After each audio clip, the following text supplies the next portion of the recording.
Fala, galera! Sejam todas bem-vindas e sejam todos bem-vindos para mais um Bora Ler a Bíblia, isso mesmo!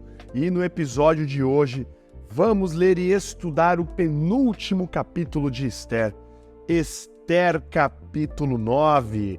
Portanto, vocês já sabem o que eu vou dizer, já vão pegando suas bíblias, já vão pegando seus lápis, caneta, canetinha, marca-texto, giz de cera, post-it, qualquer coisa, caderninho, para poder anotar, para você, ao estudar a palavra, ir anotando os insights que você tem, as dúvidas que você pode ter. Vai sentando aí no seu sofá, vai se ajeitando na sua cama, na sua poltrona, no carro, no trabalho, onde quer que você esteja. Pegue seu chá, seu café, sua água e bora mergulhar em Esther, capítulo 9.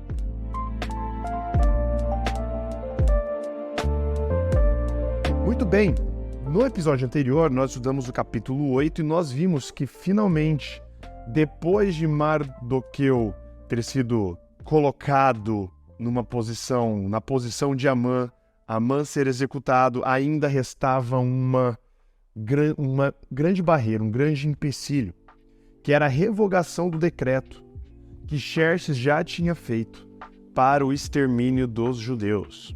A gente viu que Esther intercede mais uma vez, Xerxes, muito favorável à rainha, ele reverte o decreto. Mardoqueu escreve em diversas línguas, envia para todas as 127 províncias do império. E assim diz que muitos outros que nem eram judeus se juntam aos judeus com medo da retaliação que os judeus poderiam fazer. E agora vamos para o capítulo 9. Nós vamos ver agora o desfecho, basicamente, né? Porque o capítulo 10, ele tem 3, 4 versículos, então ele é bem pequenininho. Então, na verdade, agora é mais o desfecho mesmo. Então nós iremos ver aí como que termina nessa história, com um final feliz finalmente, teremos algum porém aí no meio da história. Então bora de uma vez. Esther, capítulo 9, na minha Bíblia, que está na nova versão transformadora, começa assim. Assim, no dia 7 de março, os 2 decretos do rei entraram em vigor. Espera aí. Um ano depois, agora os 2 decretos entraram em vigor. Então, que 2 decretos? Primeiro, o decreto de extermínio e, na sequência, já o decreto que não era para ser exterminado. Então entra um, depois entra o outro anulando o primeiro decreto, um ano depois. Então se passou aí um ano que nós, entre o capítulo 8 e o capítulo 9, mais ou menos um ano aí se passa. E olha só, nesse dia, os inimigos dos judeus esperavam dominá-los, mas aconteceu o contrário. Os judeus dominaram seus inimigos. Então a gente vê aqui que os inimigos dos judeus já estavam ali se preparando para atacar. E os judeus, eles não atacaram, eles simplesmente se defenderam aqui. Eles reagem ao ataque dessa galera. Olha o verso 2. Reuniram-se suas cidades em todas as províncias do rei Xerxes para atacar qualquer um que procurasse lhes fazer mal. Ou seja, reagir, não atacar de graça alguém. Ninguém conseguiu resistir-lhes, pois todos tinham muito medo deles. E todos os nobres das províncias, os mais altos oficiais, os governadores e os oficiais do rei ajudaram os judeus, pois temiam Mardoqueu. Mardoqueu agora era o novo Amã. Mardoqueu era o cara, abaixo do rei Xerxes, era Mardoqueu. Verso 4. Ele havia sido promovido no palácio do rei, e, à medida que se tornava mais poderoso, sua fama se espalhava por todas as províncias. Portanto, na data marcada, os judeus feriram seus inimigos à espada, mataram e aniquilaram seus inimigos e fizeram o que queriam com aqueles que os odiavam. Só na fortaleza de Suzã, os judeus atacaram e mataram 500 homens.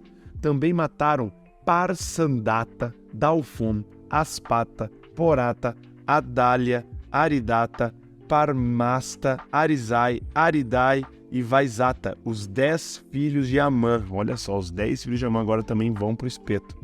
Filho de Amedata, inimigo dos judeus. No entanto, não tomaram nenhum despojo. Interessante que esses nomes aqui eram nomes persas, não eram nomes judaicos, nem nomes amalequitas com raiz amalequita. Eram todos nomes persas. Verso 11. Naquele mesmo dia, quando o rei foi informado do número de pessoas mortas na fortaleza de Suzã, mandou chamar a rainha Esther e disse: só na fortaleza de Suzã os judeus mataram 500 homens, além dos filhos de Amã. Se fizeram isso aqui, o que terão feito nas províncias? E agora, o que mais deseja? Seu pedido será atendido, diga-me, e será feito. Esther respondeu: se parecer bem ao rei, dê permissão aos judeus de Suzã para que façam novamente amanhã o mesmo que fizeram hoje, e que os corpos dos 10 filhos de Amã sejam pendurados na forca. Aqui a rainha Esther, ela não pede mais um dia para os judeus, irem à vingança, irem à forra. Aqui, me parece, quando eu li o texto, parece muito mais assim, acho que tinha muito mais pessoas querendo exterminar os judeus, e os judeus tinham que ter permissão para mais um dia ali se defender.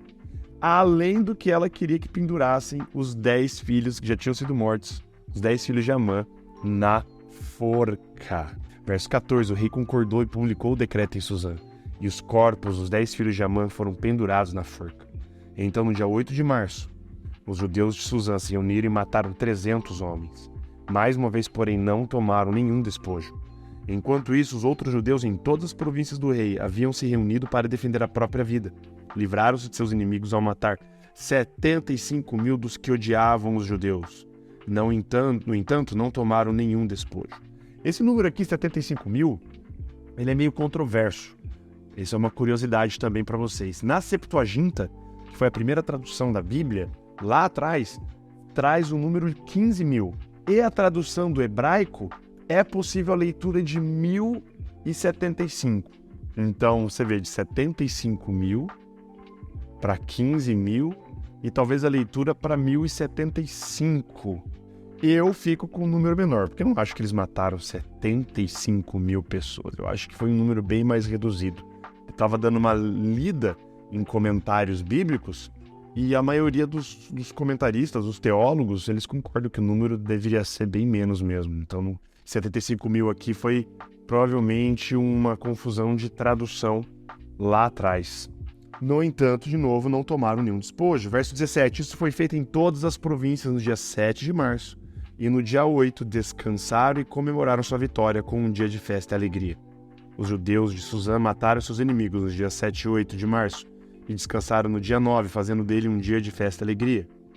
Por isso, os judeus que vivem em povoados nas regiões rurais celebram a festa anual nesse dia determinado, data em que se alegram, festejam e presenteiam uns aos outros com alimentos.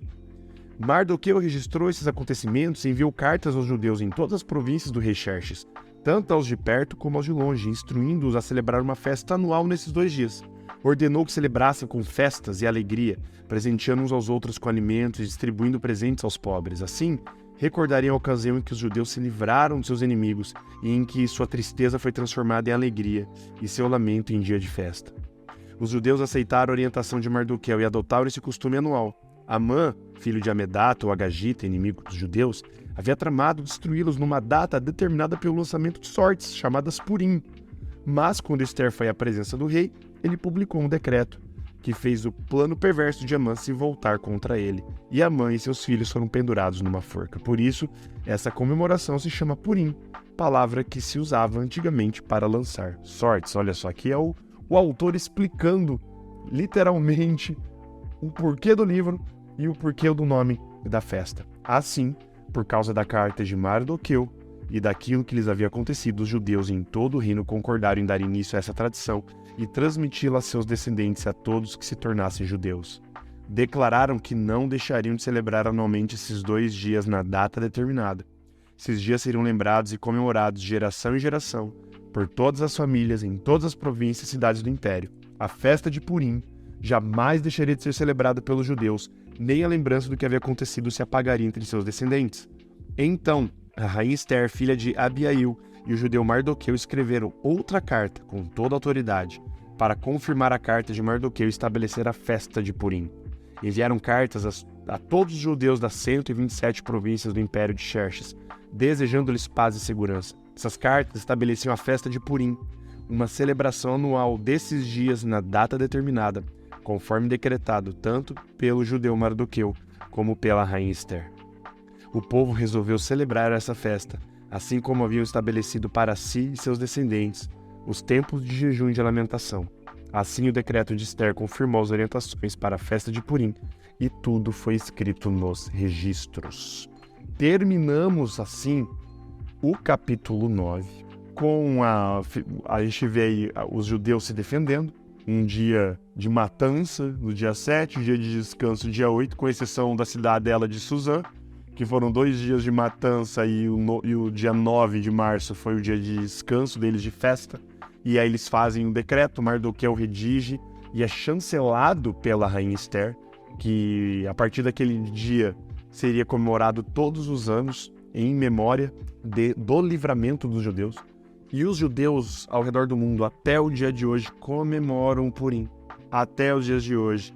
Eles fazem, dependendo do lugar, eles fazem uns docinhos, né, com como se fosse a orelha de Amã, e eles comem esse doce representando a orelha de Amã. Enfim, cara, é uma festa bem legal, uma festa bem tradicional, em que eles celebram até hoje os eventos que nós acabamos de ler no livro de Ester, que aconteceu por volta do ano 470 a.C., ou seja, mais de 2.400 anos atrás.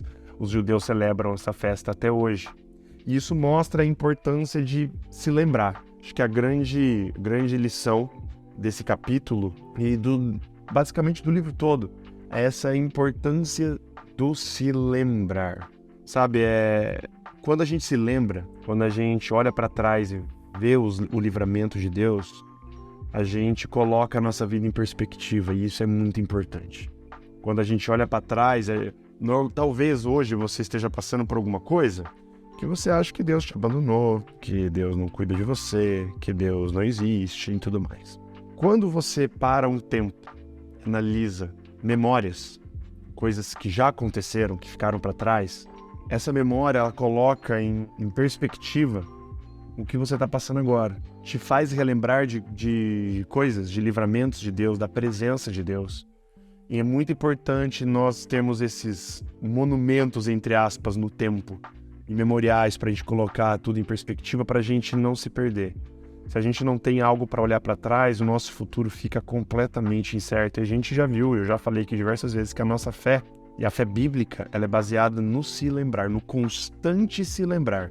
É a constante memória, a constante olhar para trás, ver o que Deus fez e o que Deus já fez por mim, me dá fé para encarar o futuro. É por isso a importância dos memoriais, é por isso que a gente tem que ter esses monumentos no tempo, esses memoriais, para a gente também se lembrar do que Deus já fez por nós, para a gente não duvidar, para a gente mesmo não sentindo, né, a presença de Deus, a gente ter a certeza que Ele ainda está com a gente.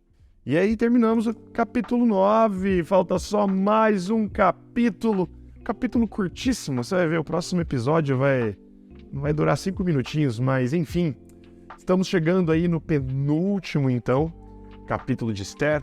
Aguardo vocês, então, no próximo episódio, com Ester, capítulo 10, como se fosse um epílogo desse grande livro. E logo mais começaremos, então, o livro de Jó, mas aí ficaremos para uma próxima para explicar certinho. Beleza, gente? Um grande beijo, um abraço para vocês e até o próximo episódio com Ester, capítulo 10. Valeus e falou!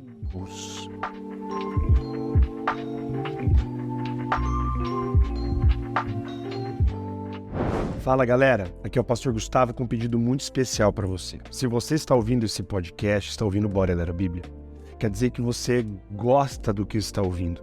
E já que você gosta do que você está ouvindo, eu peço, por favor, compartilhe o projeto do Bora Ler a Bíblia com quem você gosta. Às vezes você conhece alguém que não sabe por onde começar a estudar a Bíblia.